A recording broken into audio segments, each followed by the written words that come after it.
C'est vrai que c'est quelque chose moi, qui m'intéresse beaucoup. En fait, l'art me permet de comprendre le monde, me permet les époques dans lesquelles je n'ai pas pu être, puisque je ne suis pas né à ces époques-là. Et donc...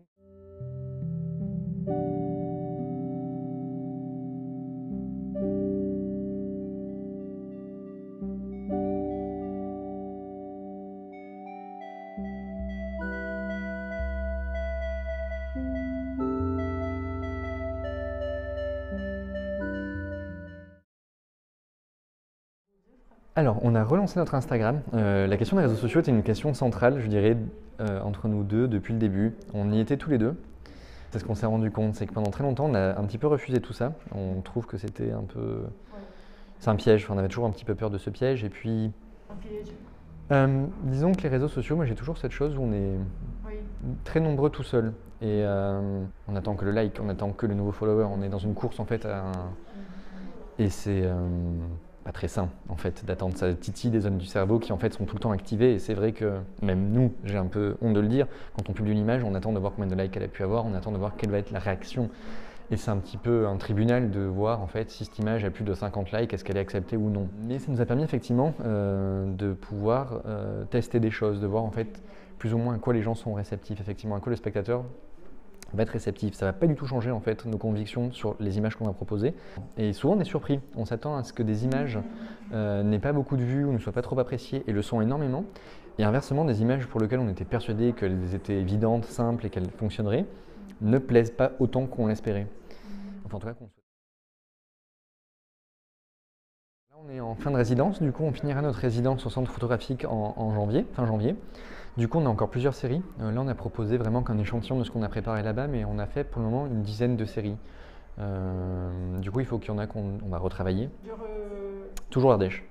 Toujours l'Ardèche. On n'a que l'Ardèche. Pour le coup c'est vraiment le seul terrain qui entre guillemets nous intéresse actuellement, c'est l'Ardèche. Donc là on va être en préparation justement de dossiers pour demander d'autres résidences. On a plusieurs résidences qui nous intéresseraient pour justement trouver de nouveaux paysages. Je sais qu'il y a l'Institut français en Suisse qui nous intéresserait beaucoup pour la Suisse, les Alpes suisses. Je sais qu'il y a une résidence qui s'appelle l'Envers des Pentes, si je ne dis pas de bêtises, où c'est les Alpes françaises pour le coup. Du coup, en fait, c'est toujours ce rapport à la montagne, à la grande montagne majestueuse. Oui, bah, on aimerait beaucoup. Alors, je ne sais pas, j'oublie toujours, je vais écorcher le nom, mais je sais qu'il y a à Kyoto, la villa Kujoyama. Bah, c'est un rêve, pour le coup, on adorerait, on se réserve ça pour plus tard. On sait que c'est un lieu fascinant. J'avais une professeure qui l'a faite. Disons que quand je suis spectateur, c'est quelque chose où j'aime bien quand il y a un aller-retour entre ce qu'on va me proposer. C'est vrai que c'est quelque chose moi, qui m'intéresse beaucoup. En fait, l'art me permet de comprendre le monde, me permet les époques dans lesquelles je n'ai pas pu être, puisque je ne suis pas né à ces époques-là. Et donc de pouvoir un petit peu comprendre dans quel monde je vis, de comprendre pourquoi cette chaise en fait a telle forme, pourquoi cette chaise a telle matière, pourquoi ce tissu est tissé comme ça, pourquoi on a choisi tel type de fibre à la base, pourquoi on a des murs blancs dans les galeries, pourquoi...